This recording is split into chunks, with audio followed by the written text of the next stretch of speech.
Moikka kaikille ja tervetuloa uuden Motivaatio YouTube-videon pariin. Ja tervetuloa Motivaatio YouTube-kanavalle. Tehdään tänne paljon näitä motivaatiovideoita. Eilen oli vaan semmonen pieni testivideo, joo.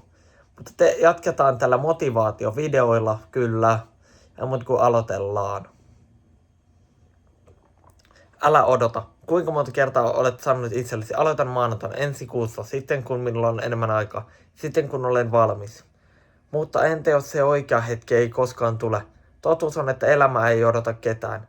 Joka päivä maailma liikkuu eteenpäin. Joku opiskelee, joku perustaa yrityksiä, joku harjoittelee unelmaansa varten. Joku ottaa ensimmäisen askeleen. Samaan aikaan monet meistä odottamme motivaatiota, odotamme rohkeutta. Odotamme täydellistä suunnitelmaa, mutta ei täydellisyyttä ole. Useimmat onnistuneet ihmiset eivät aloittaneet siksi, että he olisivat valmiita. He aloittavat, vaikka heitä pelotti. He tekivät virheitä. He epäonnistuivat. He oppivat. Ja juuri siksi he kehittyivät. Sinun ei tarvitse tietää kaikkea ennen kuin aloitat. Sinun tarvitsee vain ottaa ensimmäinen askel. Ajattele lasta, joka opettelee kävelemään. Hän kaatuu kymmeniä kertoja. Silti kukaan ei sano hänelle, että ehkä käveleminen ei ole hänen jutunsa. Hän nousee ylös ja yrittää uudelleen. Miksi? Koska kaatuminen on osa oppimista. Sama pätee sinuun. Jokainen epäonnistuminen opettaa jotain.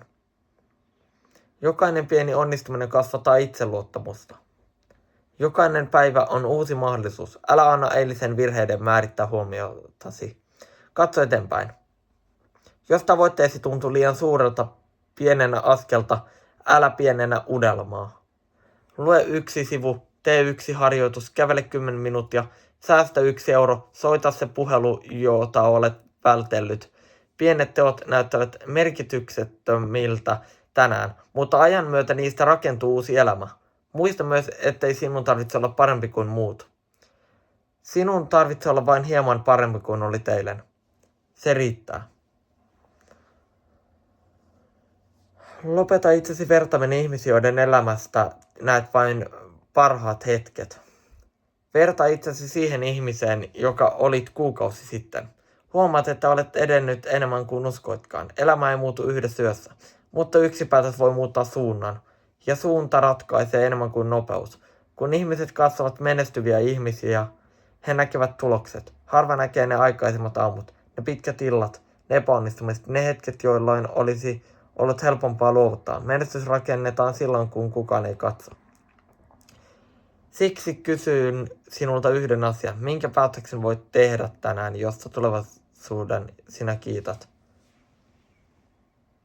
Sinä kiität sinua. Ehkä se on lenkki. Ehkä se on opiskelutunti. Ehkä se on uuden projektin aloittaminen. Ehkä se on päätös uskoa itseesi vielä yhden kerran. Älä odota täydellistä hetkeä. Tee siitä hetkestä täydellinen aloittamalla. Vuoden kuluttua voit katsoa taaksepäin ja olla ylpeä siitä, että aloitit tänään. Tai voit huomata odottaneesi vielä 1 vuoden lisää. Valinta on sinun. Jos uskot itseesi edes vähän, se riittää ensimmäisen askeleeseen. Ja joskus ensimmäinen askel on juuri se, joka muuttaa koko elämäsi. Kiitos, että katsoit. Muista yksi asia. Älä odota. Aloita tänään. Joo, ja tämän motivaatiovideon otsikko on Älä odota. Ja motivaation voit löytää näillä ohjeilla. Toivotaan, että näistä on hyötyä. Ja ei muuta kuin se on moikka moi!